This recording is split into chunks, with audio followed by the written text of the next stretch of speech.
in this week's episode of Weaponized. This phenomenon, we know it's global, but I don't really know if people appreciate just how much this phenomenon blankets the Earth every single day. The final 3 episodes of Season 1 of Weaponized begins now. They've taken our nukes offline. They've done that in Russia and other places in the world. Oh, yeah. We don't know what their time frame is, what the ultimate goal of this long-term surveillance is. I hardly ever hear asked by anyone. Forget the mainstream, but even in our community, what are they doing? Yeah. Are they still abducting people? Answer, yes, they are still abducting people. They are. Secrets, cover-ups, and strange phenomena. UFOs and ideas that challenge reality itself. All these mysteries, all this time. Are we ever going to get to the bottom of these? My name is George Knapp. I dig into news stories that others can't or won't. I'm Jeremy Corbell, and for some reason, people tell me things they probably shouldn't. And this is Weaponized. Millie, I'm joined by Vanilli. No, Jeremy, of course. We've been away for a couple of weeks, as you might have noticed. Me slaving away in a salt mine and Jeremy basking away on a beach somewhere drinking pina coladas. But we are back, and we have a special guest. Richard Dolan is a gifted historian who came into the UFO topic, I think, because of studies he was doing about U.S. national security and the Cold War. And I hope I'm characterizing this correctly, but he kept running into bits and pieces about the UFO mystery and what looked like attempted cover-ups and secrecy. When people ask me, as they often do, what UFO books I might recommend, Richard Dolan's books are always right there at the top of the list. They're meticulously researched. It's incisive writing. There's no fluff. Among the many books on my bookshelf, UFOs and the National Security State, Volume 1, UFOs and the National Security State, Volume 2, mandatory reading if you're serious about the topic. There's a fun book called UFOs for the 21st Century Mind, and a really cool one that he co-wrote with our friend Bryce Zabel, AD After Disclosure, imagining an informed imagination of what the day after disclosure might look like. He is a voice of reason and a wild and wacky topic, and both Jeremy and I are big supporters of his work. And Richard, we're just thrilled to have you here on Weaponized. Thank you so much, George. That was a lovely introduction. And I am equally thrilled to be on this excellent program that both of you have been just really helping to elevate the conversation in this field and to provide breaking, innovative information for people that we need to hear. So I'm happy to be part of this with you guys. And I'm super pumped because look, when I came into this after you guys were the touchstones for me when I saw that the 3-part series that you did with your books, Richard, it was awesome. So kind of coming into it, I kind of learned from the things that you wrote. I heard you on Coast to Coast.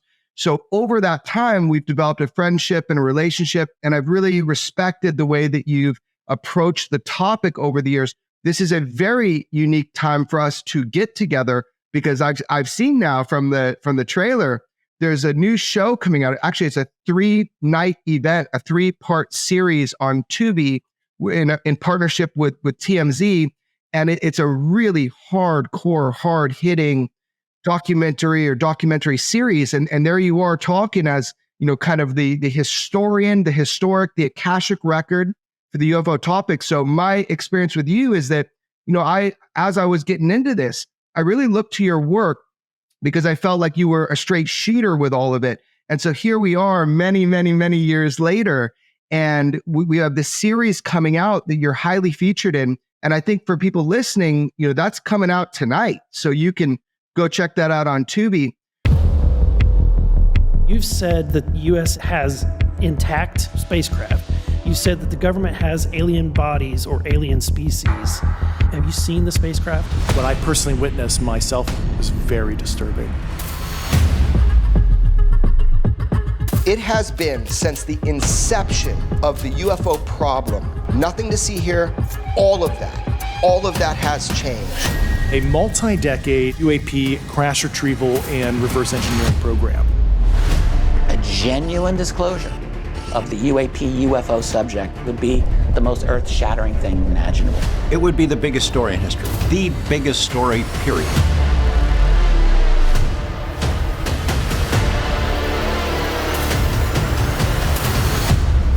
Here was a phenomenon that the government couldn't protect us from. The greatest superpower the Earth has ever known basically admitted there was no way they could defend themselves. I don't trust the U.S. government, and I'm a United States congressman. They told me that I'd kicked a hornet's nest, and I needed to get some bodies around me. This information is the most deeply held secrets in the entire government, and that includes the President of the United States. Do not talk about these things, or things will not go well for you. This is like the mafia. Have anyone been murdered? I have to be careful asking that question. The attacks on you, is there any moment where you regretted speaking up? I don't, regret it. It's, I didn't want to live in the Matrix when there's stuff like this that's being hidden from the world populace. Past the foot of my bed, there were two gray, non-human beings.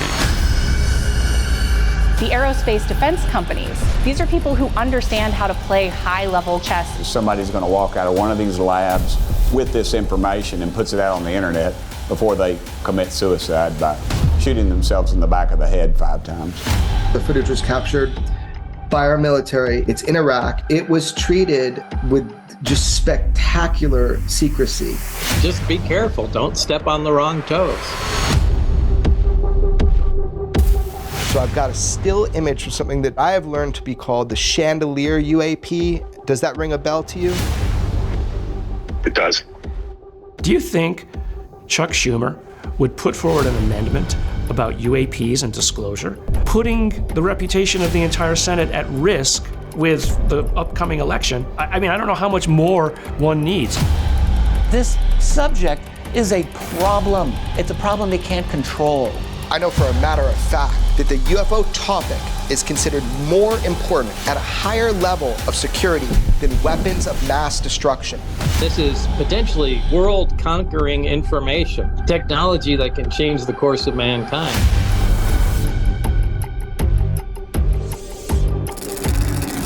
A society that has lived a foundational lie for an entire human lifetime. I don't know what gets bigger than that. To keep things secret, people are silenced. I don't know how better to say that. I think the cool part about us being together is we talk behind the scenes. We've kind of followed, each other's paths as we go through this. And we all come to these conclusions of what do we think is going on? And this is such a unique time. The show's titled UFO Revolution. And I really do think we're living in a revolutionary time when it comes to acceptance and confirmation of whatever it is that's going on. So it couldn't be better time to have you. I'm super, super pumped to have you on, man. Thanks. Yeah, me too. Absolutely. What can we do, I think, for our audience with this, unique opportunity right now to kind of talk before a lot of stuff is coming out over the next few days?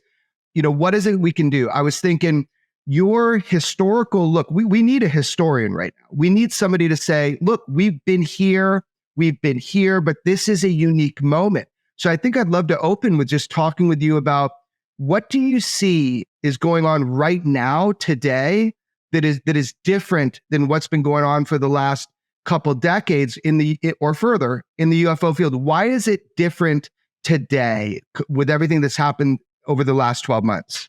Yeah, great. I would like to address that, but I will want to start by when we talked about the history just a moment ago. One thing that people need to know, they need to absolutely know this without any question, is that when we talk about UFO, now UAP, and the Arrow office through the Pentagon, people need to understand that there has been longstanding United States military interactions with these UFOs, UAP, since the 1940s at a minimum. Let's just start there. This is absolutely take to the bank documentary evidence. We're talking dramatic. We're talking, in many cases, shocking types of encounters that not just the United States military, but really all militaries, but let's focus on the U.S., have been having throughout its entire history post-World War II. And so I just think it's very important for people to understand when we get statements from, whether it's people like Dr. Sean Kirkpatrick or any other representative from the Pentagon, and when they make statements to the effect that, well, we are going to look into these UAP, we will get back to you, I just think people need to understand. They know full well what's going on. They have known full well what is going on. And if their spokesperson doesn't know, that doesn't mean that the other elements in the hierarchy don't know. They absolutely are very much on top of this because this has been a problem for them for full on 80 years. And a problem that in many cases, I don't think they really know fully how to deal with because it's difficult. These objects do have very superior capabilities, superior technology. They have been, if you want to get technical, they've been violating sensitive national security, airspace, and let's say water space and space for a long time. And the U.S. military has limited resources to be able to deal with it, in my view. And so that's problem number one. Now, you ask what's different about today. Well, I think what's different about today is that this is something that I've been looking at and looking into for well over 10, 15 years. Like many of us looking at the transformation that the world has been going through, the web and all of the digital communication. I have felt for a long time that the moment we're having has been somewhat inevitable in the sense that we hit kind of a critical mass in our society, in our ability to share information, to share data. It's an interesting fact that when the internet began in the 1980s, the first major subject to blow open the internet was UFOs. It was UFOs back in the late 80s. So there's always been this groundswell of public interest in this subject, despite the fact that we've been hit over the head with a propaganda hammer for years and decades to say, no, this is a silly topic, don't get into it. But people know we've got an instinct, we have a nose for this. And so I've always reasoned that by the time we hit enough of a critical mass in our global infrastructure, our ability to share important information, that something would break through. And I think that is what has happened. I believe that over the first decade of this century, and then think about what happened. You had Stephen Greer's press conference in 2001. You had Steve Bassett pushing through the X conferences and the citizen hearing on disclosure. You had the press conferences by Robert Hastings and a lot of the other folks dealing, and Leslie Kean, James Fox. All of these are part of a public initiative that over the course of this first 21st century did help to raise awareness. It did happen. And then you get 2016 and John Podesta and Hillary making the decision. UFOs is not the death sentence for a political candidate. That was key. And then you get TTSA. And I think all of this is the end result of a cultural movement that essentially reached critical mass. And that includes behind the scenes, that includes in front of the scenes. And so that's what I think's happened. So, when TTSA was going full guns, I encountered many people who said, that's a CIA op, that's a lot of BS. I always fought against that interpretation. I never believed it. I always felt that those folks were, some of them are a little more establishment oriented than myself. That's true. But understanding their motivations, I always felt that those were legit motivations. I still believe that. And I think, what really are we looking at? You had Chris Mellon behind the scenes bringing Eric Davis in to speak to members of Congress a couple of years ago. That clearly had an impact. A lot of the work that you guys did behind the scenes had an impact. And what we're seeing now, I think, is enough of this toothpaste is out of the tube that people now are permitted to talk about it. And it's what we're now seeing is a battle, a war within the national security establishment. That's really what we're seeing. It's a factional war. So you have the old OG Donald Kehoe decades ago called the secrecy group. They're still around. But you have what I like to call the insurgency. And we're all part of that insurgency. You guys are very active in it. David Grush now is part of the insurgency. Ralph Blumenthal and Leslie Kean are part of the insurgency. Chris Mellon, Tom DeLonge, Hal Puthoff, they're part of the insurgency as well. And they've made their push And we are now seeing the result. We've had congressional hearings. We have the promise of more hearings in the future. We had a bit of a battle over the UAP Disclosure Act, not a surprise. And so this is where we are. We are at a turning point. Whether this will result in a genuine, honest disclosure is a whole other question. But we're at a point where, in the history of this phenomenon, we've never been here before. There were moments in the 1960s where people thought this could break open. The old Condon Committee. Will the University of Colorado give an honest scientific conclusion on this? And we now know that was a rigged game. And there have been a variety of moments in the past where things briefly looked like they could break open, but nothing like this. This is I feel this is qualitatively different. So I think it's the end result of a long-standing technological, cultural transformation. That's what I think. You were, as I mentioned, you started looking at the Cold War as an historian at national security issues, where it eventually leads, what it means to our republic, excessive secrecy. Looking back on that now, are you sympathetic at all to the U.S. military and its extreme paranoia about keeping a lid on the UFO issue at the time when the start of the modern UFO era? And has that changed for them, or is it always going to be inextricably intertwined with national security concerns? I have some sympathy for them, yes. Always kind of have, but I also don't. I mean, let me qualify it. So if you are in the military establishment, your duty is to protect your national security. That's your job. And these objects, although they haven't done an Independence Day scenario, they haven't blown up anything overtly, they have at times caused problems, which maybe we can discuss some of that, but there hasn't been like an obvious destructive attack, a systematic destructive attack. There have been, negative encounters from time to time. There's been damage done and interference done to U.S. military weapon capability, communications capability. That's all happened. But it hasn't been like they've been out there on the attack so much as seemingly observing.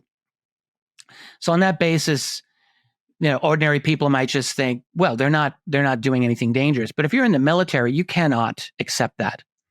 Your job is to make sure that your airspace is secure, your systems are secure, and so forth. And so they have to be very careful. And then on top of that, let's go into the crash retrieval scenario. So we can pretty confidently say that the U.S. military has acquired exotic technology that does not come from here. 10 years ago, you couldn't really make that statement as confidently out in the open, but I think we all kind of understand, yes, it's obviously true. So if that's happened, they're protecting not simply alien tech, but they're protecting 75 plus years of their own research into anti-grav, into material science, into propulsion and whatever. And whatever one thinks about international geopolitics, whatever one thinks about Russia or China, the fact is the United States has a very adversarial relationship with those nations. And the military does not ever wish to expose that. It would be like if the president were to say, yes, this is real, they're here. There are so many implications that follow from that statement, eventually leading to what is the status of your technological development that you have been working on all these years? And it just threatens to expose that. So that's not something that they're ever going to be willing. On the other hand, on the same time, it's no one wants to admit in an era where you're never supposed to believe in conspiracies anymore. No more conspiracy theories. For the U.S. government, which is having a very difficult time maintaining credibility in much of the world these days, for the U.S. government to say, you don't believe in those conspiracies, well, except this biggest one of all time. That one's true. The UFO. But don't believe in the others. Like, that's a bad look. So, but now, where I'm not sympathetic is, even from the military's perspective here, is I don't trust the United States government anymore. I don't have trust in its goodwill.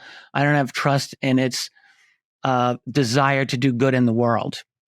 I just don't. And in the old days, I might have thought, well, it's a complicated world out there. But I don't see that. So what I see is that the United States is the global fire starter. It's my opinion. People can agree or not with that.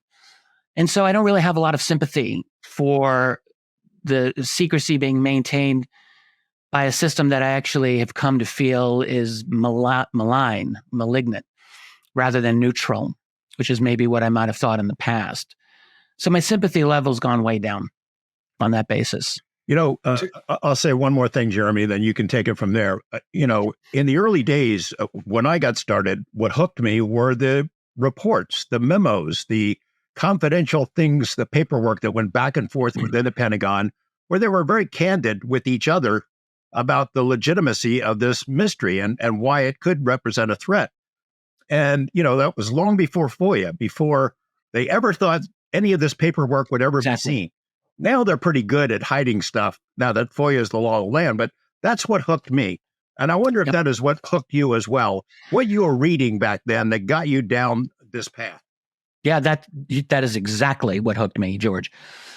You almost got my entry into this correct, but there are a couple of differences. So my academic study in the early 90s was U.S. Cold War strategy, national security strategy, circa 1950, outbreak of the Korean War period.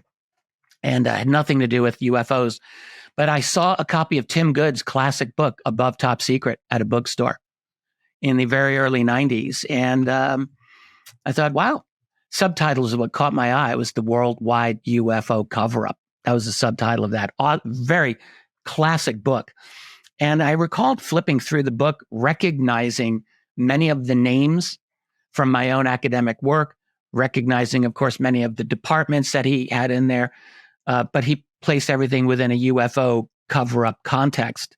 That was new for me, and that intrigued me. And it was a kind of an ontological shock, as they now like to say. I was shocked in the sense of thinking, is this true or is this not true? Because if there's any truth to this, why have I never read anything about this in any single academic history book ever? Why? And so I bought Tim's book and I read it and I thought, this is actually a very excellent book. And I did my dive, which I thought would last for a few months and famous last words. And so, yes, I became convinced fairly early on that there was a significant cover-up conspiracy on the matter of UFOs, government lying and all of that. And I just could never leave after that. Couldn't leave the field. Yeah. So I think this is so important to break down for the people that are listening that might be new to the UFO topic since 2017 and everything that we saw happen with the New York Times article, kind of helping to bring this into the public eye of pop culture. You're of the understanding that there was this dirty little secret, like a UFO cover-up by our government, justified or not. What I'd love to hear from you is like, why and what were the methods of the cover-up, the architecture of this cover-up? How did our government and why did our government cover up the UFO reality to the American public? Why and how? Yeah. The why, go rewind the clock, go back to the late 1940s. So World War II has just ended. Europe is lying on its back after all the warfare. The United States is sitting pretty, but now this new problem arises. There's the Cold War is starting. And now your President Harry Truman and your people say to you, sir, we apparently have recovered technology that doesn't come from this civilization. And that's a heavy duty thing to deal with. I mean, there might be an instinct to want to share that information with the world, but your advisors would very quickly disabuse you of the wisdom of that idea. They would say, look, if you tell the world you've recovered this, we don't even know if these aliens are friend or foe. We don't know anything about that. Do you have an answer for that, sir? No. Also, we've got this technology. We don't want the Russians to have our atomic technology. Do we honestly think we're going to want to share something as exotic as alien technology? No, obviously. So you make the decision immediately to get a lid on this. Now you've got to put your team together. You have to assign responsibilities. Your job will be to study the tech. What can we do with this? Your job will be to control the media, control the press. Your job will be to probably control the academic institutions to whatever extent possible. And your job will be to find out how bad will public panic be, and so on. And so that's the beginning. Now, how do you control it? Well, you eventually learn to privatize your secret, especially after the FOIA era starts. But even throughout, like you've got private industry. So they've got more and better scientists than you have within the DoD. Lockheed, McDonnell, Raytheon, Boeing, all of the usual suspects. They've got the money, they've got the geniuses, and you start segueing out the technology. Essentially what Philip Corso argued 25 years ago. That's the logical scenario. But then you have to manage the press. This is very important. And we all know now, we grew up in an era where the U.S. government was still never supposed to engage in that activity. We all know now about things like Operation Mockingbird. This was CIA management of mainstream news media. It's all out in the open. Hundreds of journalists on the payroll, writing stories for CIA. Back when this came out in the late 70s, we were shocked that we would do such a thing. We now all understand that the media is utterly managed and controlled. But back in the 40s and 50s, this was a key thing. And we know there's a tie-in between Mockingbird and UFOs through something like the infamous Robertson panel of early 1953, where the CIA organized its strategy for managing the media and controlling the UFO subject and for disabling it, essentially kneecapping it for the public, creating a culture of ridicule, creating a culture of disbelief. They did a great job with that. They did the same essentially within the academic world. Been much less study of this, but the CIA's management of U.S. scholarship, it has been well documented on a number of occasions. And there hasn't been, to my knowledge, a really good study of the specifics dealing with UAP here, but it fits exactly what the every other subject indicated, like within the CIA's management of the academic community. And then the politicians as well. How that has worked specifically will be the subject for future historians, because this needs to be understood. Threats, bribery, all of that, the carrot and the stick, clearly have probably worked their way in there as well. And that's a subject for further study. So that's how you control the argument. You have to control the public discourse. And the fact is, the United States is the best propagandists in the world. We know how to control narratives, the U.S. government. The intelligence community is very, very good at that. So that's how you control it on that basis. Then you have to manage your allies, your geopolitical allies. And you do that through all kinds of extra legal relationships. We talk about the Five Eyes: U.S., UK, Canada, Australia, New Zealand. That's a espionage-related information gathering thing. But it actually exists in an extra legal capacity beyond the laws of those individual countries. I've always believed that the United States has that kind of power over its allies easily. And I think they do that. For example, when Snowden's revelations came out a decade ago, we learned that Angela Merkel of Germany, that her emails and her phone was being monitored by, I think, NSA. We learned that Dilma Rousseff of Brazil had her phone completely monitored by NSA. Point being, if you were a national leader of another country and you wanted to do a disclosure outside of the U.S., it would be impossible for you to do that without the U.S. knowing about it. They would know everything. And the power and control that the United States exerts behind the scenes is overwhelming in most cases. Now, there are nations that are not in that control: Russia, China, probably India, and that list is now growing. And so those nations you could consider them wild cards. But within the U.S. sphere of domination, that's most of the nations, frankly. They don't have genuine sovereignty. So that's how you control it internationally. And then you work out arrangements with countries like Russia or the Soviet Union and things like that. So there's a lot of means by which control must be exerted over UFO tech and the reality. And it gets harder to do, I think. Like the challenges become new each decade, it seems to me. I want to be encouraged by recent developments. UFO world is notoriously impatient. Oh my gosh, when are we going to see this? It's been 5 whole years and we haven't seen the goodies yet. We need to see it right now. Show me the evidence. And, of course, life doesn't work that way. Well, we've had periods like this before. You write about it in your books where there was mainstream media coverage. It gave a certain amount of cover to politicians, members of Congress to ask questions. In the 50s, in the 60s, there were movements. They were responding to public interest and public pressure, and then it got shut down. We were all encouraged by what happened with that New York Times story. It's a remarkable thing that Ralph and Leslie and Aline Cooper did to get that on the front page in the Times and then a couple other stories. But now the Times has sort of reverted to what it's been for 50 years. Pretty hostile UFO topic. Washington Post did some stories and then went the other direction. The toothpaste is out of the tube, but it's been crammed into the tube, back into the tube a couple times, as you write, right? That's right. And the New York Times, my opinion, I'd like to know what you guys think about this. I think the only reason the New York Times did this at all was damage control. I mean, Leslie and Ralph pushed this. Aline Cooper was in on it too. But they basically, first of all, Chris Mellon was pushing the story, was shopping it around. He got Politico to look at it.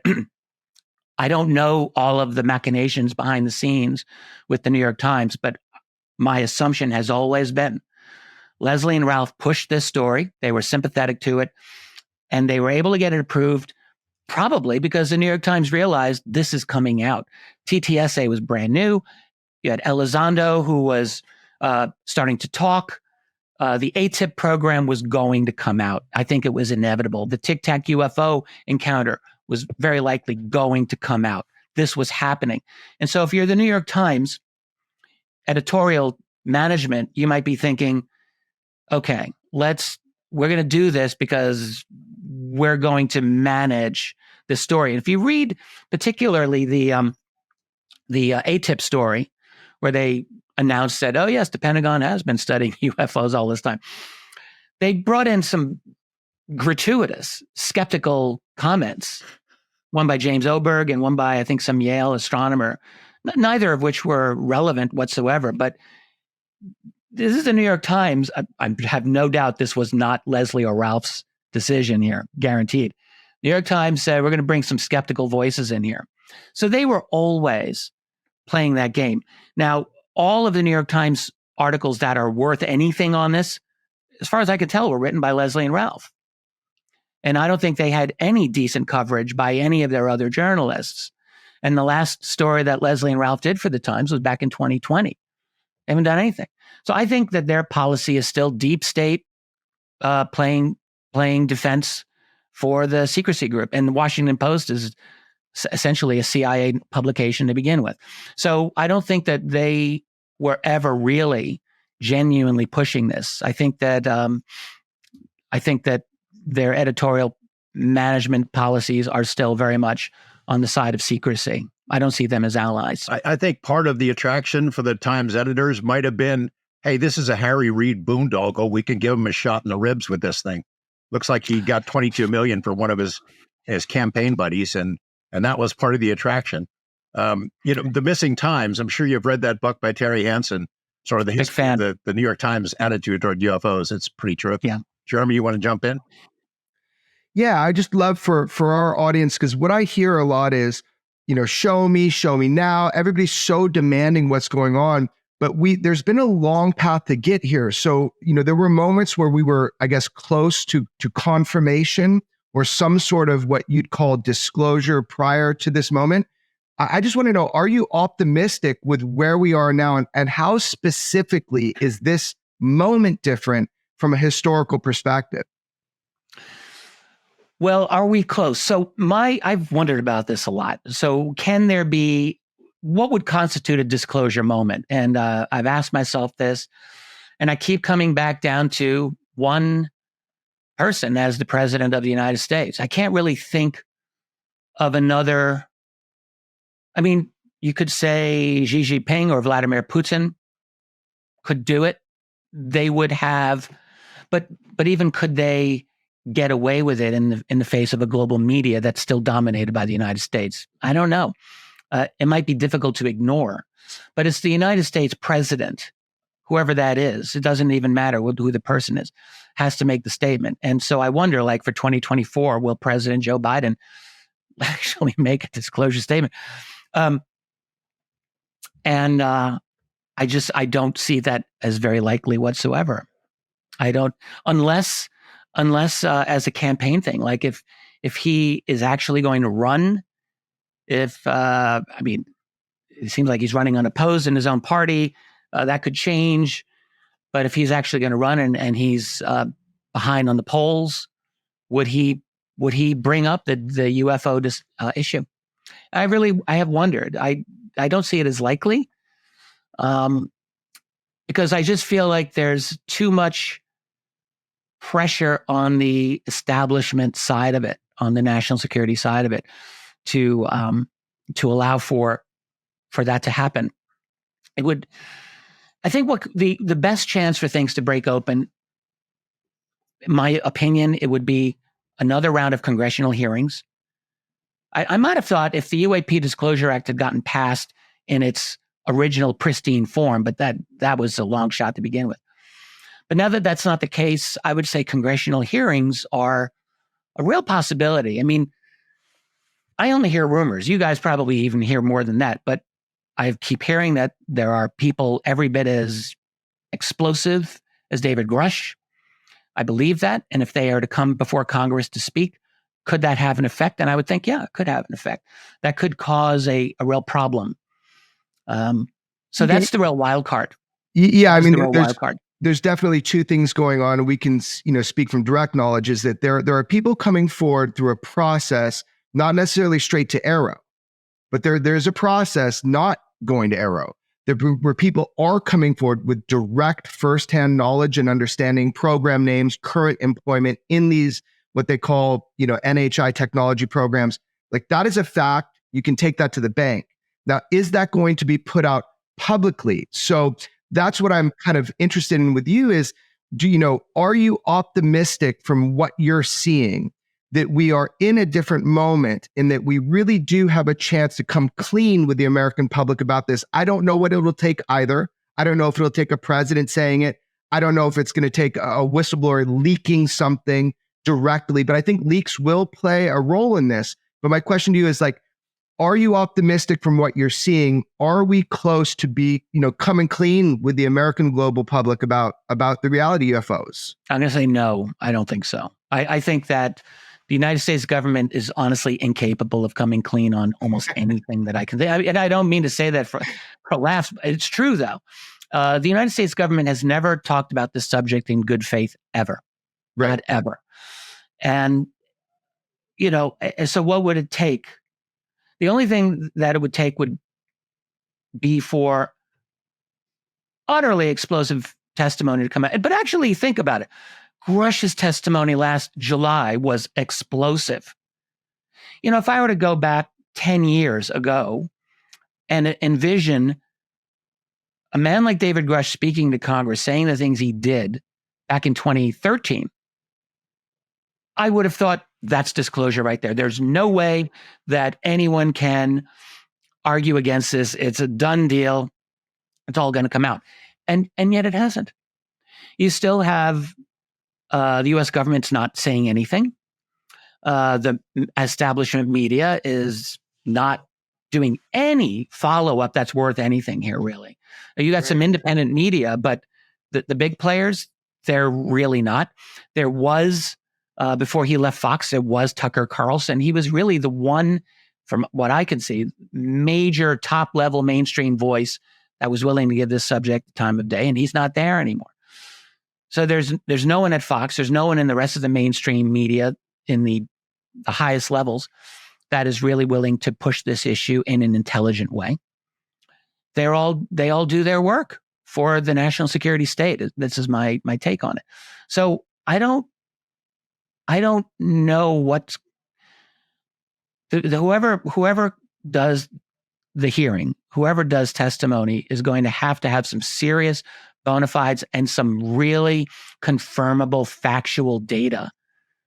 And I would have thought Grush had the goods, because I think he does have the goods, and the only thing that prevented it coming out were his security clearances. I thought people would understand that, but yet nothing has come out as a result of it. let me interject for 1 second. So there's what is public and in pop culture and on mass media when you turn on CNN, Fox, or these big stations, but there's also a lot going on behind the scenes, and we see evidence of that. So let me tell you what I know and what I think we're seeing evidence of, and maybe it'll make us a little more optimistic. But the entire legislation that was put forward, that wasn't created in a vacuum. They specifically knew and had people come testify with absolute detail, programs, materials, locations, everything. I'm telling you straight up, that's why that legislation was written. So although it's not on Fox and CNN and pop culture and consensus reality hasn't embraced the basic fundamental aspects of UFOs, we've seen a huge change, but internally you start seeing that like this legislation is being made. People are seeing the language of the original UAP Disclosure Act. It was phenomenal. It was really incredible. So my argument is that what you're seeing is that when we say the government, sure, I don't know who the government is that's going to say this shit is real. But what I do see is good people in government who believe in transparency to the American public as patriots, and without harming national security, they are pushing on the inside to get this out as a public issue. That lets us be a little optimistic, right? I would agree with you. I agree with everything you just said there, Jeremy. And yeah, there are forces even within the government, within Congress, who I believe firmly, just as both of you believe, are on the good side here, and they want transparency, they want truth. I don't know how much they actually know about the implications of this. Like, I really wonder. By that, I simply mean, I co-authored a book on disclosure 13 years ago, and Bryce Zabel and I concluded that a genuine, honest disclosure of this subject is so utterly revolutionary. I still believe that. What do you mean? Tell me what that means. Like, what does it mean that it's so revolutionary? Like, what are the impacts that happen from a true, honest discussion about what is known? Well, you start with multiple layers. So one is culpability. Who is guilty of a 75+ year cover-up? That's going to have to come up at some point. I cannot imagine it not coming up in some way. People will eventually want to know, how did you lie to us for all of these years? How did you damage what was supposed to be free institutions for our entire lifetime? How have you kept the secret? How does the special access program system work, by which this secret is managed, by which the technology is being studied? Like, all of that will have to come out, and I think that's a very uncomfortable thing for them. But then on top of that, dealing with the technology and the revolutionary implications of the technology that will certainly be welcome for many of us, but will, even under the best conditions, probably be very disruptive for the general society. Would have to be. And disruptions are not welcome if you are running a global system. But then on top of that, the more fundamental existential questions. Who are these other beings and what are they doing? Like, that's a difficult question to answer. When I look at this, I've been in the weeds of reading thousands and thousands of UFO reports over these last few years from my latest book project. And I've gone through all of the database of the National UFO Reporting Center, and I've gone through all of the database of MUFON. And I just read hundreds and thousands of reports on a regular basis. And I can tell you and the listeners here, this phenomenon, like, we know it's global, but I don't really know if people appreciate just how much this phenomenon blankets the earth every single day, over populated areas, over non-populated areas, over land, over water, in the northern hemisphere, in the southern hemisphere, over every part of the world. We have better ability to report them in North America, so we have many more reports. But the fact is, this is everywhere. And so the obvious question is, who are these guys? What are they doing? Do we have anything to worry about? And the fact is, I've spent full time more than a quarter of a century trying to understand this, and it's hard for me to answer that. Like, if I were responsible for doing counterintelligence on behalf of planet Earth and the human race, I would have to assume that there is a potential threat and a potential danger. I would have to assume that. It doesn't mean that all of the UFOs out there are malevolent. And I don't believe that all of them are malevolent, but I would have to wonder. Because I love having theories. I come up with new theories all the time about why I think they're here. And I believe right now, human species and planet Earth is where the action is happening in this whole part of the galaxy. I think this is the jam. If you are an intelligence from any part of the galaxy that can come here, you're going to be here. Why? Because humanity, first of all, because we have an amazing planet. And there may be lots of life out there, but planets like ours, I would be willing to bet the mortgage and beyond, are rare and are valuable. We've got water, we have land and ocean. Not all planets, even with life, have that. We have an incredible abundance of life and unique genetic material. Like, that's got to be valuable. But on top of that, humanity, the apex predator of the planet, have now in the last 150, 200 years gotten real powerful science, and we are now exponentially, hyperbolically just shooting into their world. This isn't the world of, Abraham Lincoln, which that was only, 8 generations ago or something like that. We are now in a completely different.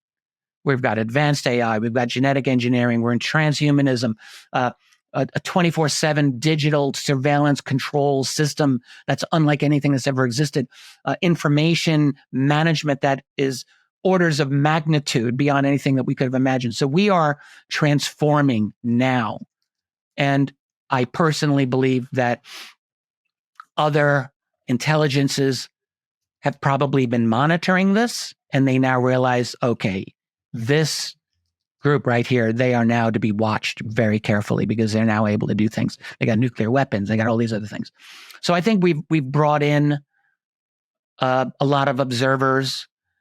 And if I were them, I would just think about this from my own speculation point of view, but I would think one of them at least might want to get some kind of control over the management of this process. Why wouldn't they?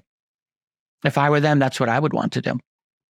We obviously know some people who've been on the inside, who share things with us that we can't always report, who tell us that, you can't tell your friends without telling your enemies. There is a race for this technology and trying to figure it out. I know when I started 35 years ago, I jumped into the deep end of the pool talking about reverse engineering programs out in the Nevada desert and crash saucers. And it was pretty far out there at the time. It's still far out there, maybe not as far now because other people have come forward. But they had not, to my knowledge, figured this stuff out at the time. They are of the opinion, and as Senator Reid and others were, that the Russians and Chinese are trying to do the same thing, that they've got crash recoveries. They're taking this stuff apart. Do you have your own assessment of where we are in that? If there is a race for the technology, how important it might be, whoever gets it first, and how far along we might be. Will we ever crack this stuff? That's a really good question, George. I mean, over the years, I've had a variety of hypotheses. I coined the phrase breakaway civilization many years ago to address exactly what you are asking. And I wondered, is it possible for the classified world to, through their access, presumably through advanced ET technology, make breakthroughs that they would then classify, keep from the rest of us, and then continue on their path of technological development, essentially preventing the rest of the world from going down that road? And would that result in dramatic breakthroughs on their part? And, then over the years, we've had all kinds of stories. Are they true or not? The 1988 alien reproduction vehicle story that Mark McCandless told through his friend Brad Sorensen. Is that true? I tend to think that that's true. Bob Lazar's story that, both of you guys and each of your way have dove deeply into. I believe that story. There's other guys. There's guys like Bill Uhouse, who's not even around anymore. He had his story about working on this secret technology. My tendency is to believe the most of those stories, at least the ones I think all three of those are credible to me. If that's the case, then you have to ask, all right, so how far has the black budget world gone? I remember after the Tic Tac encounter came out, I had an off-screen argument with my pal Jimmy Church over the Tic Tac, and Jimmy's opinion was we had to have been making that. And I'm like, no way. I went back and forth on the phone with him. But it's a fair question. Like, could we have made something like that?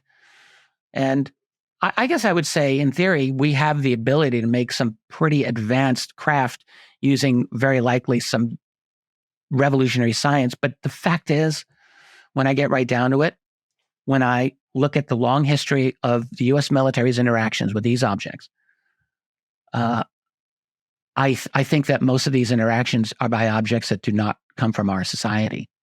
So that leaves the question, what are we making and how far have we gone? And honestly, that is I go back and forth on that. I don't know how far we have gone. I don't know. Do we have the ability to go to the moon covertly using a black triangle that maybe Boeing makes? Maybe. But it's hard getting data on that. It's hard for me to get data on it. Do we have if people have made claims about Mars? I remember, when you look at the ARV story from 1988, the claim was that there was a 3 or 4 star who was talking about them at the time and stating that these objects, which we made, had traveled throughout the solar system. And, you read statements that come from Mark McCandlish. The ARVs apparently looked like they'd been run through the system. They'd gotten beat up. It looks like they'd been used. Did we fly them throughout the solar system? To this day, I don't know what I think about that. It's like a hall of mirrors, and what's true and what's not true. I suspect that we've got some very advanced technology that is dedicated solely for the ET phenomenon that is withheld from normal geopolitical warfare. This is too important. This would be why, we don't see any black triangles being used in America's theater of operations, because they're probably considered to be too important for mere geopolitical opportunities. So I suspect that there's something that is a breakaway type technology, but how far it goes, I can't say that I know. And do you know anybody who knows the answer to the central questions? Who are they? Where are they from? Why are they here? Are they from somewhere else? I mean, the ET hypothesis is the dominant paradigm when I started, probably still is as well.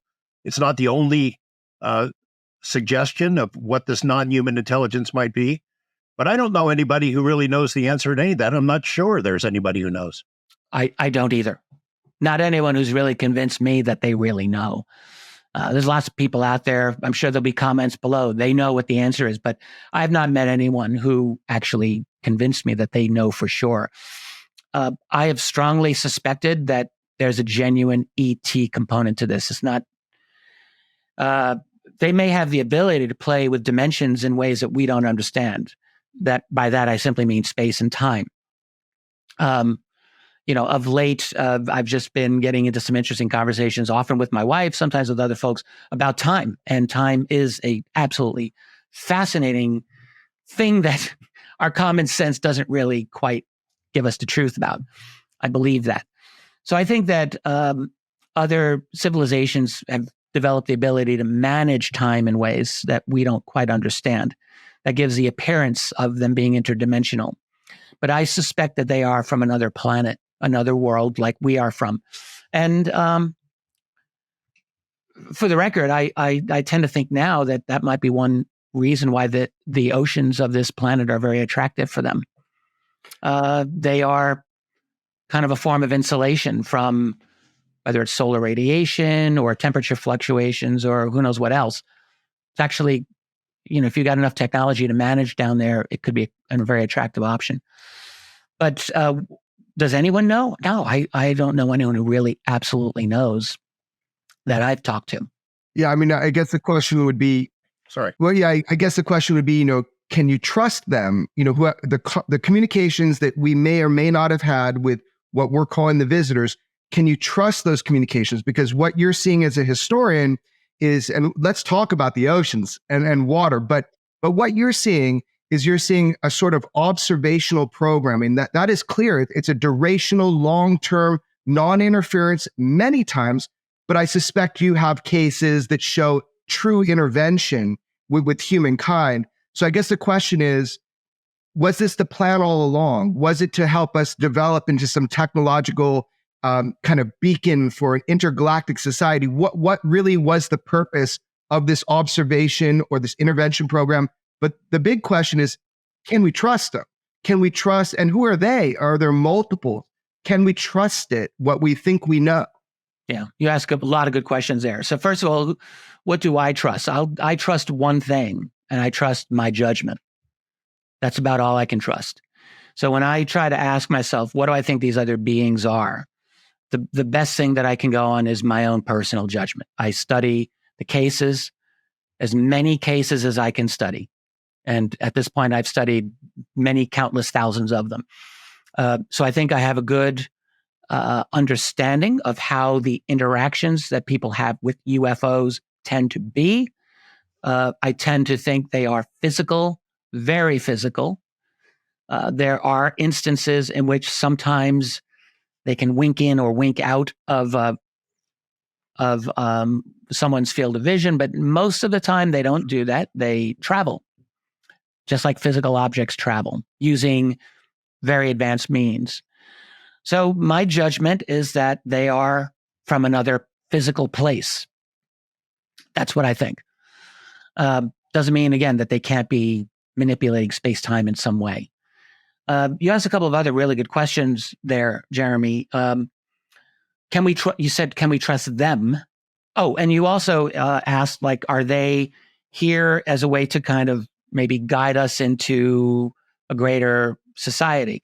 That is definitely a possibility. Sure it is. Also a possibility is that they are here because they are concerned about this new species starting to throw its weight around. I mean, we're inquisitive, we're assertive, we're aggressive, we are engaged in constant warfare. We are constantly engaged in warfare. So all of those things would have to get anyone's attention. That doesn't mean we're bad. It's just maybe we're like everyone else out there. But it does mean that we bear watching, I would imagine. Can we trust them? I don't know if we can trust anyone, really. I mean, we can't trust ourselves, and I don't know if we can trust anyone else. It's just like, you meet a new person, you don't automatically trust them. You have to get to know them. You have to understand. Everyone's got their own interests. That would include an alien species, just like it includes us. Sometimes those interests can coincide, and you can cooperate for mutual benefit. But there can always come a moment where they may have interests that don't coincide with ours. And does that mean that they're trying to do us evil, or does that mean they're just trying to take advantage in a big way or in a little way? These are difficult questions. We don't really know any answers until we need to get better confirmed information. Even the most dedicated UFO investigators, which probably include the three of us here, as hard as we work at this, to actually know for certain, can we trust these other beings? That's a tough one. We don't know what their time frame is. We don't know. We know they've been here a long time, that we get fleeting glimpses of them. With rare exceptions, they don't make a display where it's indisputable. There they are, Phoenix lights in the sky. They try to stay out of our way, but they clearly are doing a surveillance operation. They're very interested in our military technology. They've taken our nukes offline. They've done that in Russia and other places in the world. Oh, yeah. We don't know what their time frame is, what the ultimate goal of this long-term surveillance is. You could see where our military might be worried about what the long-term objectives are. They, in the book that I'm working on now, which is on USOs, water-based UFO phenomena, I think there have been a number of instances where they've essentially disabled our aircraft carriers, not just nukes. If you're running the U.S. Navy, I don't think there's anything more important than our destroyers, and destroyers as well, and battle cruisers, as well as Soviet instances as well. They had a few of them. So yeah, they can do all of that. They've got incredible capability. I will just add We hear this a lot. They've been here forever. They've been here forever. Yeah and no. I mean, I actually got a different opinion on this. I look at the ancient UFO stories. I think I've read as many as that are available. And I'm not as impressed by a lot of that ancient evidence. I'm just going to say it. There's some early cases that are very interesting and intriguing. Yes. And so I would agree that we've probably been subject to a longstanding observation. I'm not going to deny that. But we have to ask, if they've been here a long time, who's the they? Have the Greys been here a long time? I don't see evidence of that. I see evidence that the Greys have been here since really the 20th century. I mean, you could look at the drawings of the Wagina in Australia, and they kind of look like Greys, but that's sort of an outlier. I don't really see a lot of other evidence for that. So there's been someone that's been here a long time, but who's the they? And is it one group or many groups? I think it's quite possible that we're dealing with more than one group. How many? What did John Lear say? Over 50, whatever it was, 54. Yeah, it's wild theories. Yeah, he was out there, but there are a lot of folks who believed in a high number, and that's possibly true. Have they all been here a long time? There's a lot we still don't know. When I look at the real quantity of genuinely good sightings, I see three phases. I see most of human history up to the 19th century of very limited numbers. Like, you might get a good sighting every 100 years or so, my opinion. 19th century, things really do start picking up. 19th century, not just 20th century. There's some very good cases throughout the 19th century, and it makes me think maybe it's our ability to report that's improved, but then you definitely get a jump in during World War II. You definitely, and following it. I mean, MUFON and the National UFO Reporting Center are getting minimum 5,000 cases a year. Minimum. You get up in Canada, Chris Rutkowski over at University of Manitoba gets another couple of thousand a year. North America alone is getting minimum 12,000 raw reports every year. That doesn't mean they're all alien sightings. We all know that, but you go through those reports, they're pretty good. They're actually quite, like, at least 1 in 10 would probably make you just say, wow. And then, there's the rest of the world, which is vastly underreported. I've estimated that we're dealing with no less than 50,000 good UFO sightings around the world every year. Wow. I think 50,000 is low. I think it's probably much higher. Right. And then that doesn't include the actual traffic. You think of most UFO sightings, they're fleeting. You saw it by luck. How many cases have I read where someone will say, it was 2 a.m, I couldn't sleep, I went out for a smoke, and I looked up, and oh my God, there was a black triangle. I almost missed it, and it was hovering 300 feet over my neighbor's house. Like, what's up with that? So that very easily could have been missed. And then it was gone, So how many are there that we don't see? It's unanswerable. But I just reason that if there's, and I think 50,000 is a minimum of good sightings, what's the factor of sightings that are not seen at all? Yeah. I think there's a lot of activity going on here. A lot. And we need, this is the great question that I hardly ever hear asked by anyone.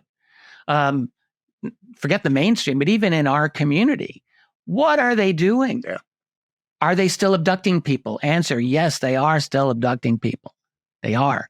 Are those abductions good or bad? Well, that's a whole other thing, but it's going on. And that's just one aspect of this. So it seems to me like there's this massive infrastructure that they have. And it just makes me crazy to think, the next congressional hearings are going to come along and someone's going to talk about, yeah, we've got some bodies, we got some tech. And I keep waiting for the other shoe to drop. Is like, what the hell is going on around the world every single day? What are they doing? Right. And are we ever going to get that answer? So, Jeremy, you asked a little while ago, are we going to get a genuine disclosure about this? Well, there's just so much to disclose. Right. Disclose what?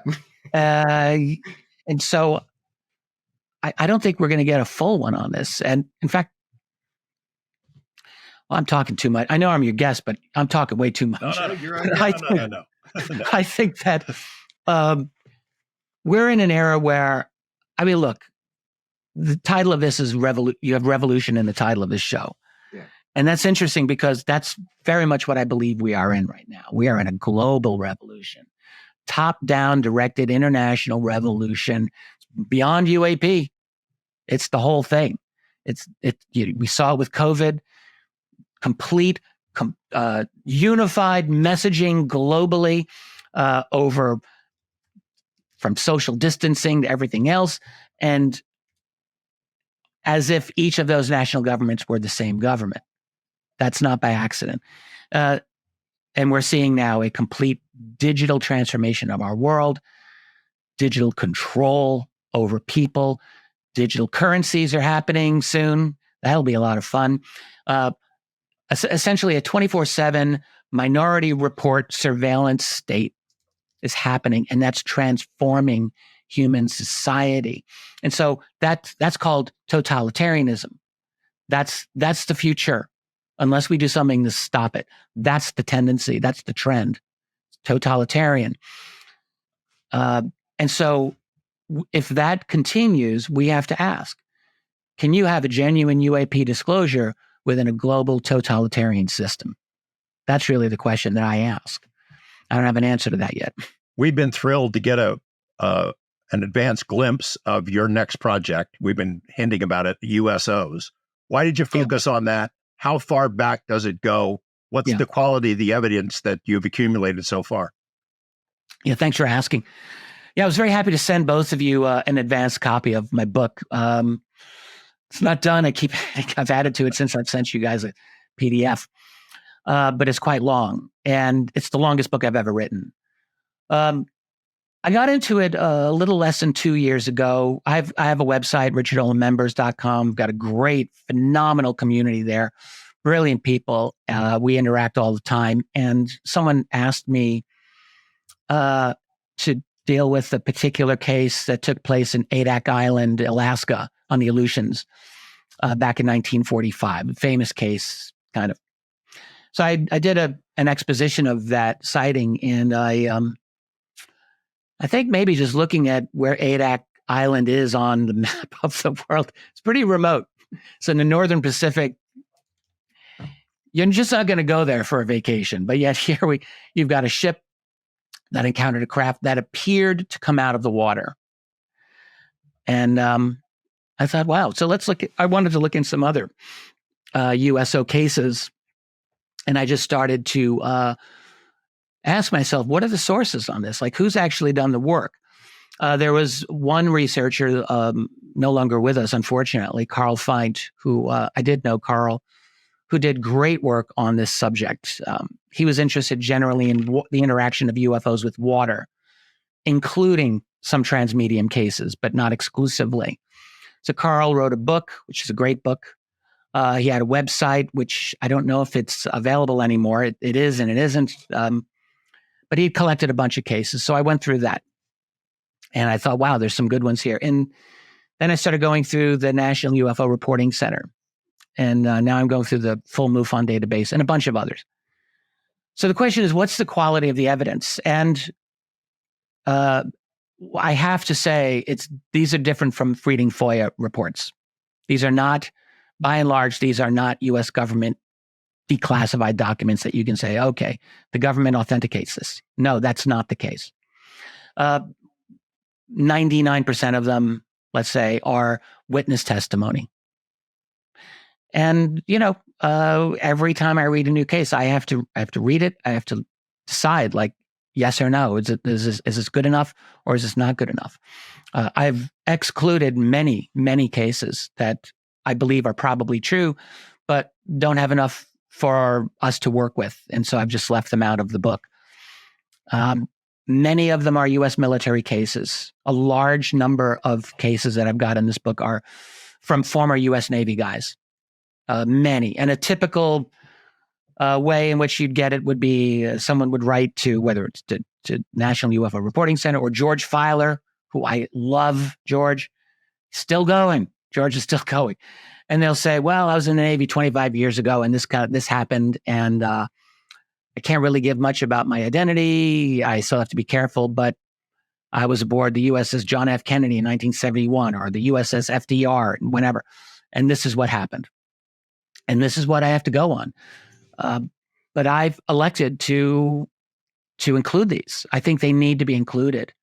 We're in a dangerous position with UFO data where, I mean, we want absolutely confirmed data for these cases. We all understand that.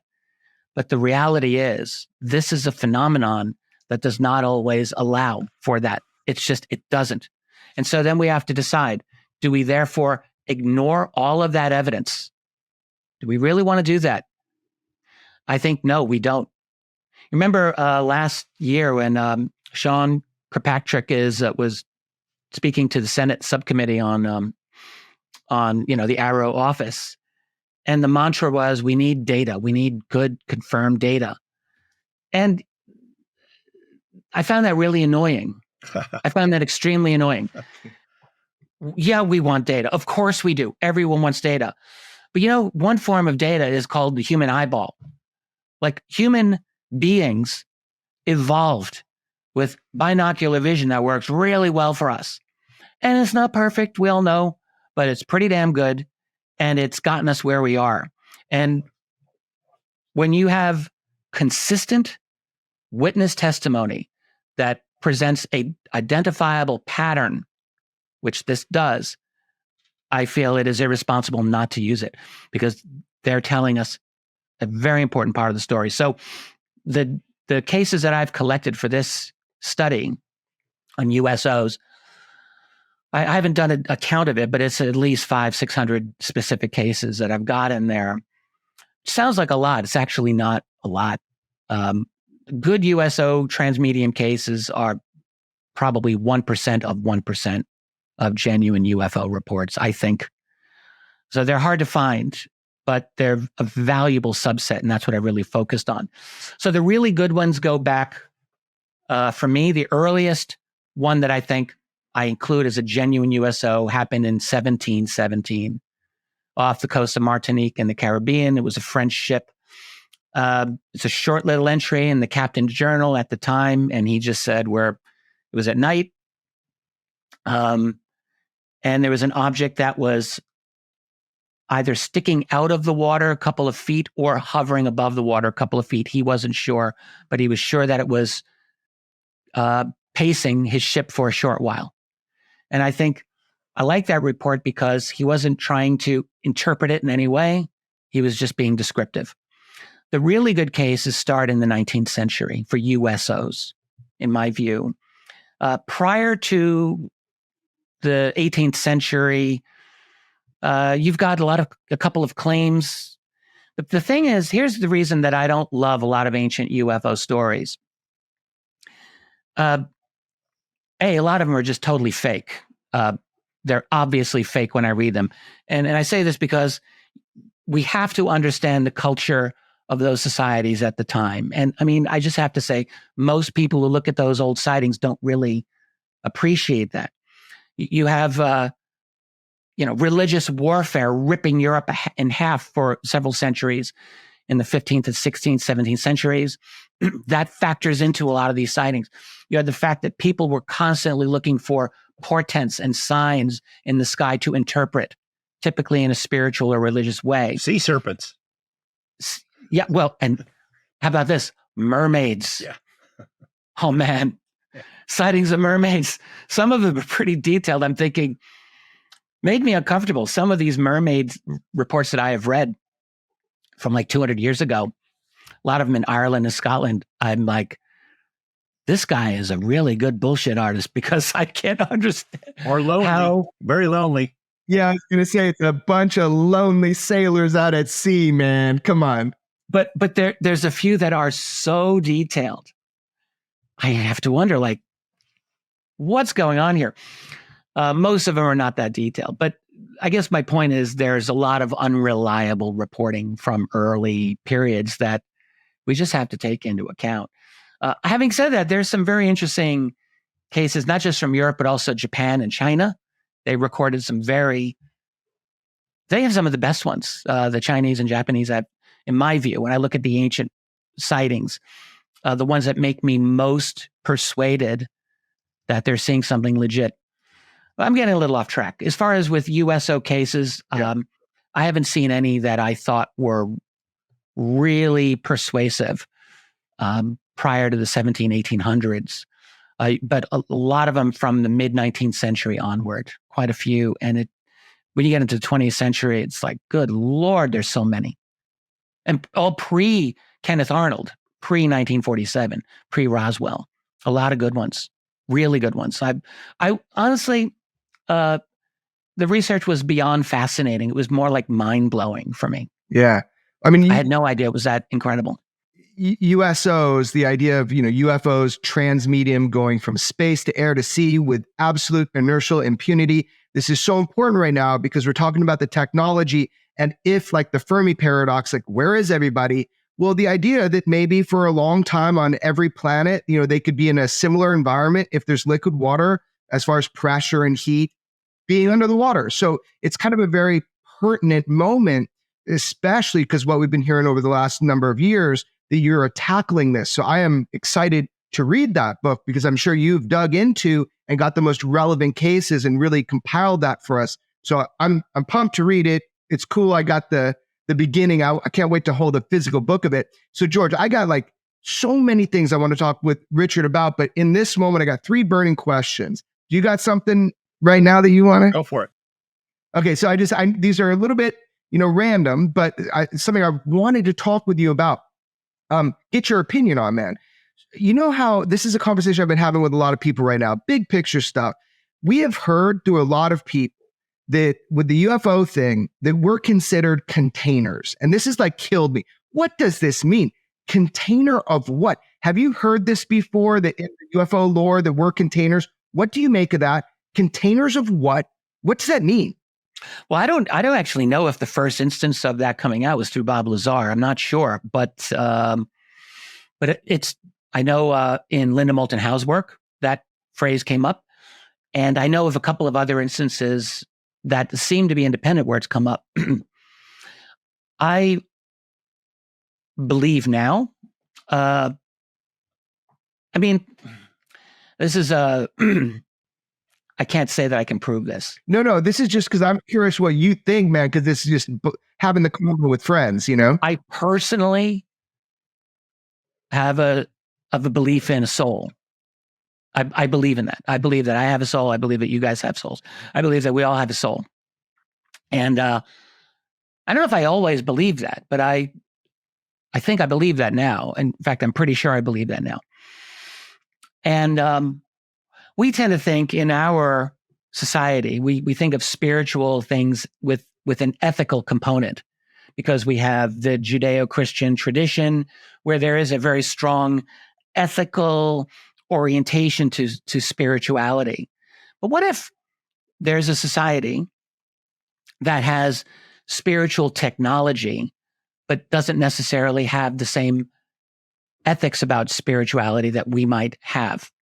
What if for them, they're naturally telepathic, which I think maybe. And what if they are naturally aware of a spiritual realm that we are not always naturally aware of? Just what if? So if that's the case, it would be something that they would deal with in a very practical manner. And would they have the ability to remove and insert souls into bodies? That's really the question. So if they do, the body would be the container. So like to mature a soul, like a good wine, is that could be the implication from our theoretical thinking here. If you posit the existence of a soul, if it's believable, which to me it is, and if you hypothesize that other societies can recognize this and deal with it technologically in some way, maybe through some kind of quantum field technology that I certainly cannot understand. Could you transport souls in containers and then apportion them out into bodies? I mean, all right, it sounds like sci-fi. Maybe that's all it will ever be. But when I hear containers like that, it does make me think they're soul containers. Yeah, I just want to get your opinion on it. I think maybe we're informational containers. We're more like transmitters than we are anything else. Our physical body seems to form, and maybe we're holding some sort of technology that's part of a plan. I don't know. I'm just talking as a friend now because me and my buddy's been talking about this a bunch. I figured I'd get your take. Got two more burning questions. The second one is there an adult in the room? George and I have kind of talked about this. We've dealt with a lot of military and intelligence people and agencies and just trying to figure out, when we're seeing people come forward behind the scenes rather than publicly, like, is there truly an adult in the room when it comes to the UFO problem and our government and our world governments? Do you believe that there are people that are truly have a grasp and are kind of handling this, whether they're putting out publicly or not? I have to assume the answer is yes. But I don't know who that adult is. Yeah. Who they are. Who are these people? And by adult, I don't necessarily mean that I agree with their perspective, but right. Someone who would have a fundamental grasp of what's going on. I think the answer is probably yes, there is. And that in their opinion, I'm guessing, their opinion would be, there's no way in hell we're going to let the public know about everything that's going on. It's too much. Yep. I mean, think back to the mentality of the 1950s, which we were not around. Well, maybe, I don't know. 1950s was a different world. And think of the understanding that people had of this phenomenon at that time. Very basic. Look at the movies, men from another planet in metal spaceships. And I mean, it's kind of goofy. And we look back and we think, well,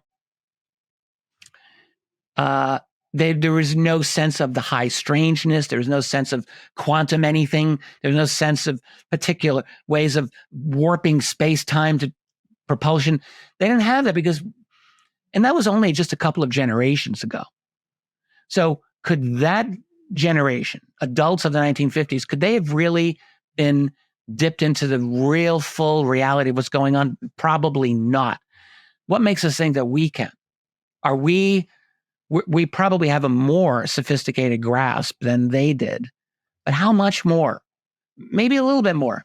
But what if, our grandparents were at this level, we're at this level, but what if the actual level of reality is like way, way, way up there? And we're just not there yet. So it might be difficult. On the other hand, I don't want to overstate that. I tend to think that we are developing a very good ability to grasp what's probably happening. And but to answer your question, the adult in the room, I think there's a group that has a pretty good handle on this. And I think we, independent researchers, are developing better and better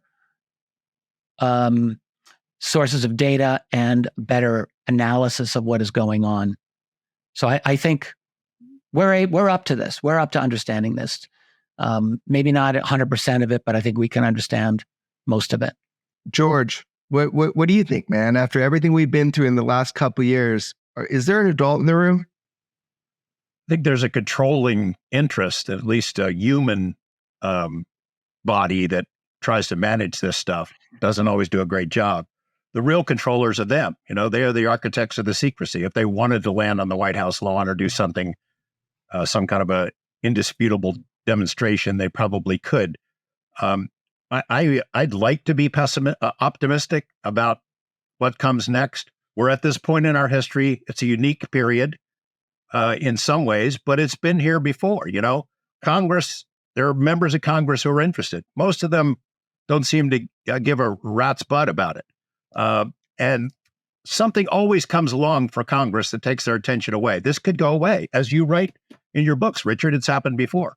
Mainstream It could happen this time as well. There are people in mainstream media, some outlets that are covering this on a regular basis. The big players are not. There is a renewed interest in the academic fields, Ivy Loeb and Gary Nolan and folks like that. That's happened before too, and that's gone away. So I'd like to be optimistic, but I've seen this stuff change before. And then, as you write about AD after disclosure, imagining the scenarios, it depends on what it is. If the truth is they're here harvesting our souls, people would freak the hell out. Are we food? Are we a resource of some kind? Did they genetically engineer us? Did they create our religions? There's a lot of people who, if that is what the truth is, are going to have a hell of a time with it. And maybe that's a reason why we'd never get disclosure. I wondered, Richard, if you had to write AD again, how might you tweak it? Well, I want to mention one thing first, and then I would like to answer your question. This whole thing about this can go away, I think is absolutely true. Like, it seems to me, like, think about something like the assassination of President John F. Kennedy. That was 60 years ago.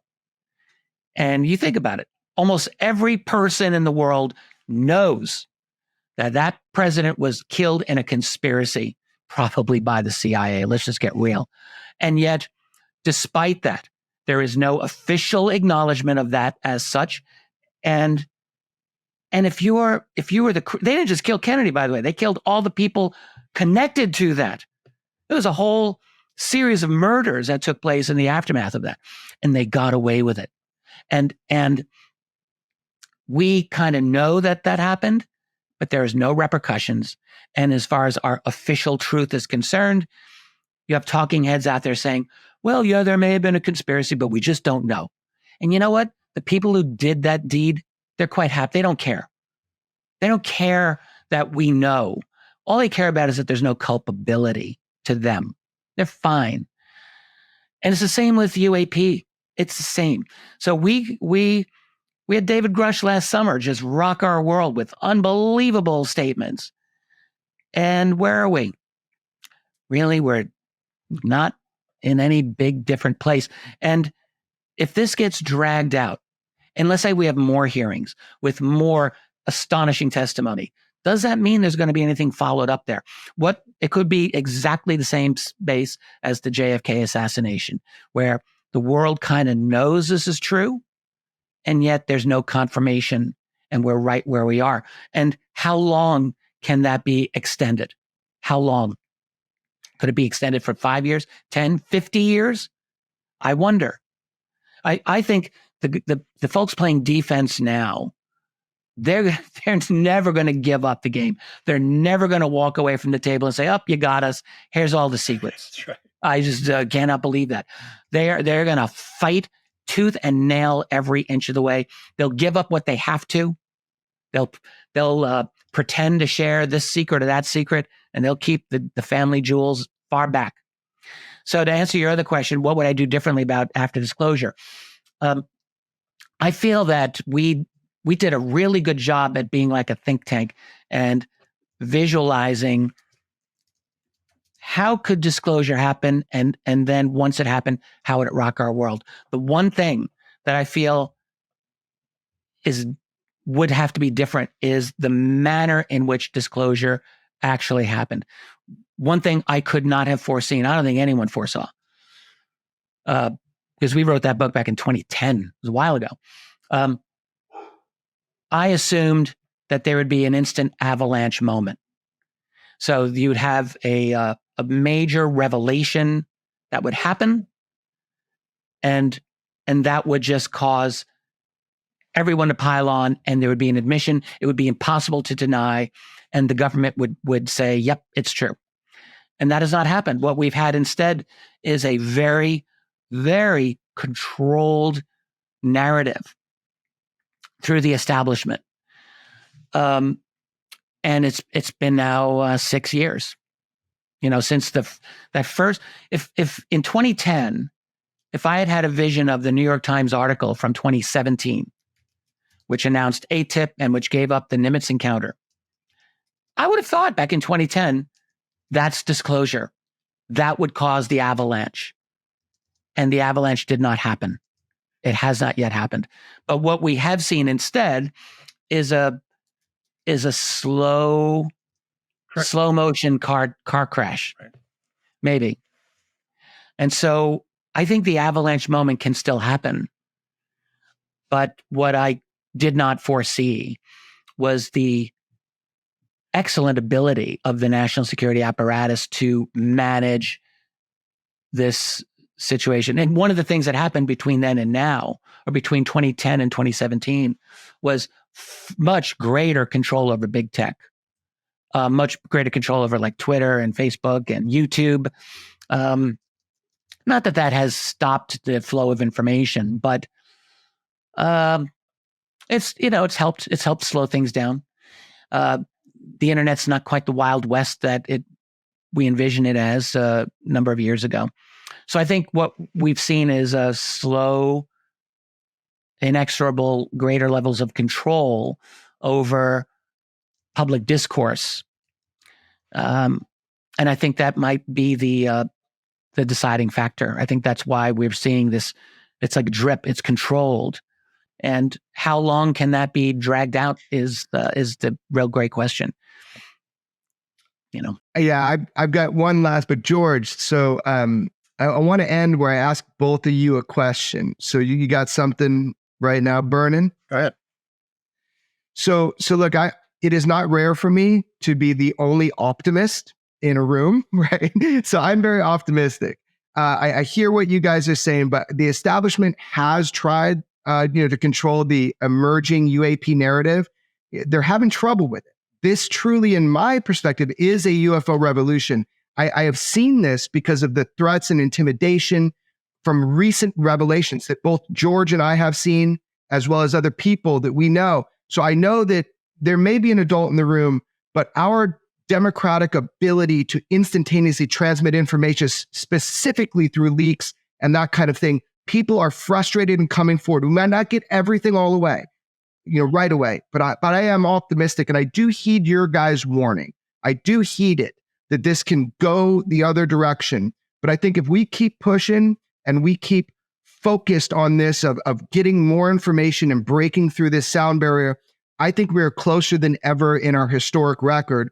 So my question to both of you is consensus reality at this point?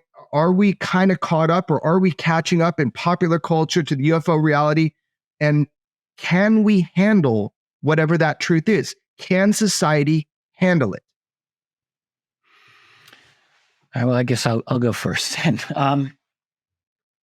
First of all, I agree with a lot of what you just said there. Like, I'm not a total pessimist on this. And I will agree that we're at a point today that is, it's unique. We haven't been here before. And so anything is possible, even in the coming year, even in the coming 5 years. Like, it's possible. It's exciting. It's very exciting. So, what the heck was your? Can we handle the truth? It's like, yeah. I think most people can handle the truth. Yes, I do. I think most people can. I think what we're looking at is you have national security interests that are probably very worried about their own exposure to this in all kinds of ways. I have to think the United States government structure is also worried about its own credibility. In other words, it's one thing to say, yes, so we're telling you the truth about UFOs, but implicitly we're admitting that we've organized an 80-year lie to the entire world, not just the American people, to the whole world. And I don't think that's a good look for the United States. So I don't that they want to do that. But as far as can we handle the truth? We have to handle the truth. We don't really have any choice. Something important is happening. It's whether we know about it or not. That's the fact. And you know what? So many aspects of our ordinary popular culture are so trivial and infantilizing and just foolish and dumb. Maybe this is exactly what we need, a real shock to the system.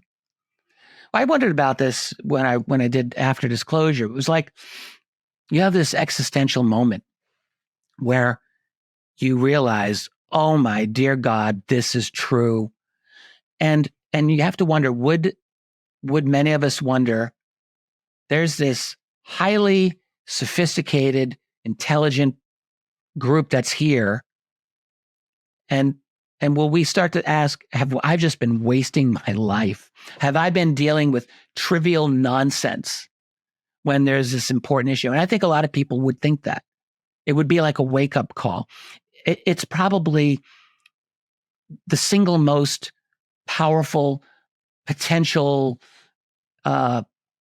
tool to wake us up and to bring us genuinely. We talk about higher consciousness. This is something that would very likely do that. It would bring us to a much higher level of awareness of ourselves, I know it's a cliche, but of our place in the universe, of our value as a species, and of our need to be genuinely good guardians of this world. All of that. And I think we desperately need that. So on that sense, I think disclosure must happen. No one's ever ready. No one. Are you ready for your first child? No. Are you ready for any of the other big moments of your life? No one's ever ready. That doesn't stop them from happening.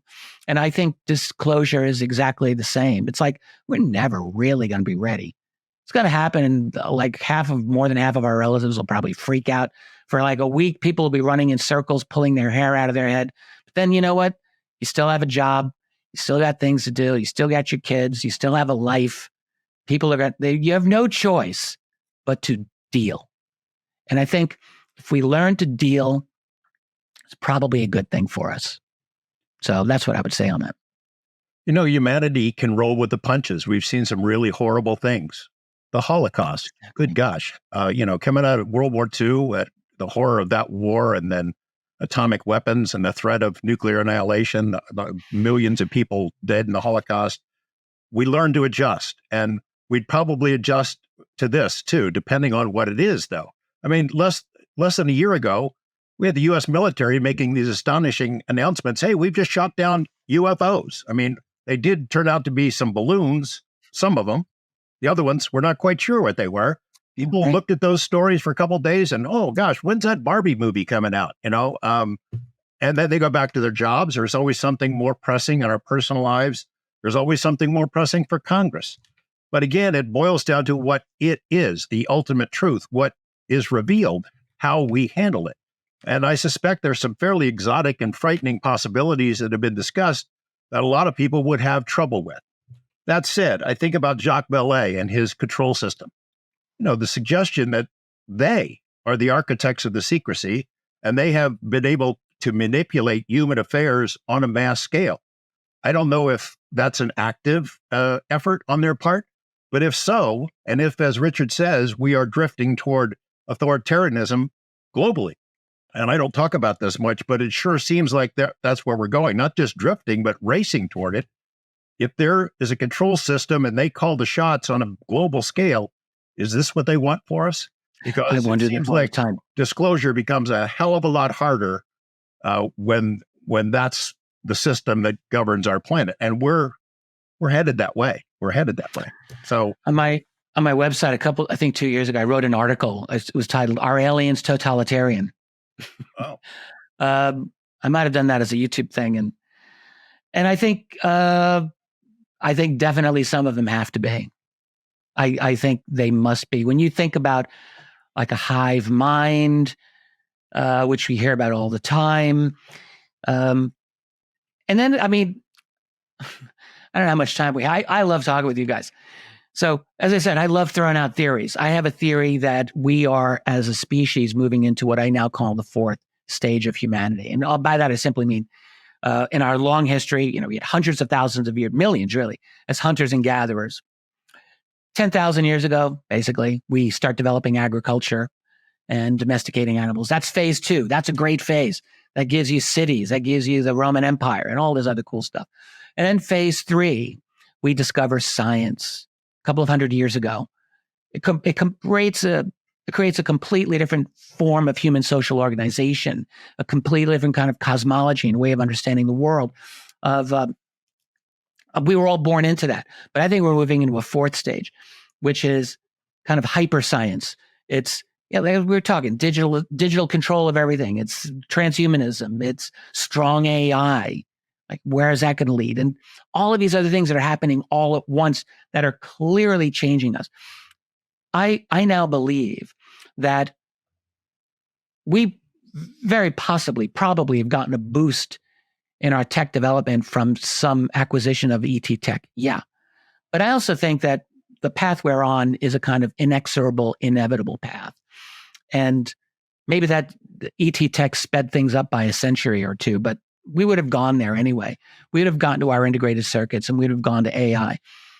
Might have taken a little bit longer because the key was that we, as a species, have learned how to organize abstract information in a logical way. And we've learned that that's powerful. That allows you to remake the world.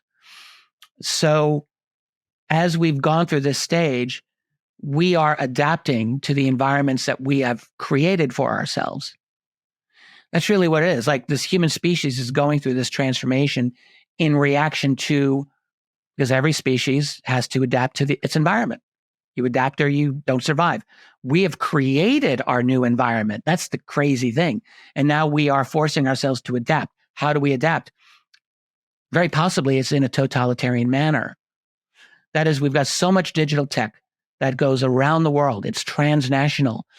How does it all get managed in a single unified system? Because from a point of view of efficiency, from a technocratic systems efficiency model, I tend to think it leads to kind of totalitarianism. I mean, we see it in our society. All social interactions increasingly are very clearly micromanaged in a legal sense. And so I think that's a symptom. And I think these other beings, probably have gone through what we are going through. And so I think they might want like a totalitarian world because maybe it's easier for them to deal with that way rather than have 200 nations that are constantly in warfare mode. And it's an exciting time. A lot of really interesting stuff have happened. We've all been part of moving the ball down the field over the last couple of years. And I think we have to keep trying. We have to keep working towards exposing, finding out information, verifying it, telling the world about it. But we know that the people who have muddied the waters and kept a lid on this are better at their job than we are at ours. I'm not saying we shouldn't try. Even if the ultimate truth is going to be really disturbing to people, we have to try to get it out and get that story out. We're up against some people who really know what they're doing. And we want to preserve our freedoms as much as we possibly can. I so strongly believe that. And there's got to be a way that we can have a genuine, transparent disclosure. We can move into whatever crazy tech future we've got, but maintain fundamental human freedom and dignity. And I think that's really our challenge moving forward.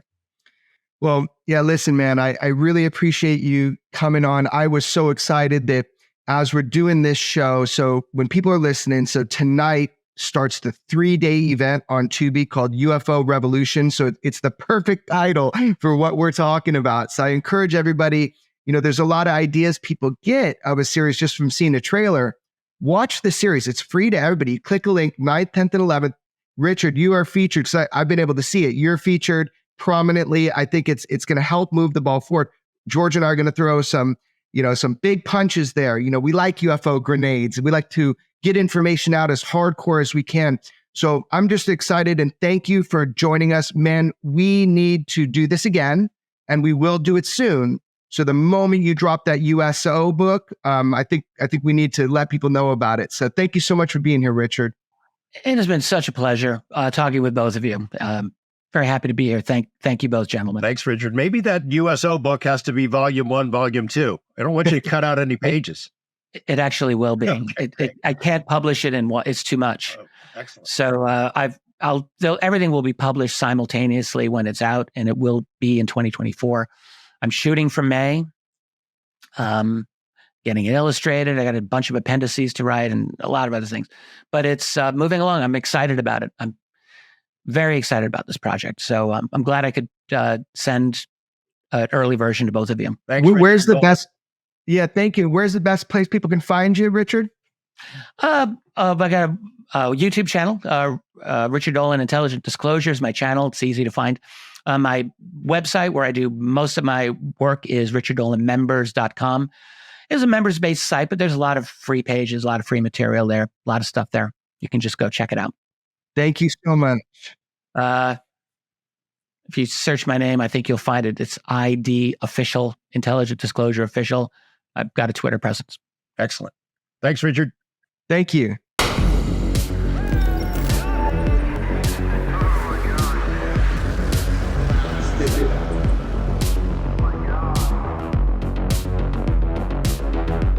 Never have so few had so much to tell, but could say so little. Follow and listen to Weaponized, a presentation of Jeremy Corbell, George Knapp, Dark Horse Entertainment, and Cadence 13 Studios. Available now for free on the Odyssey app or wherever you get your shows.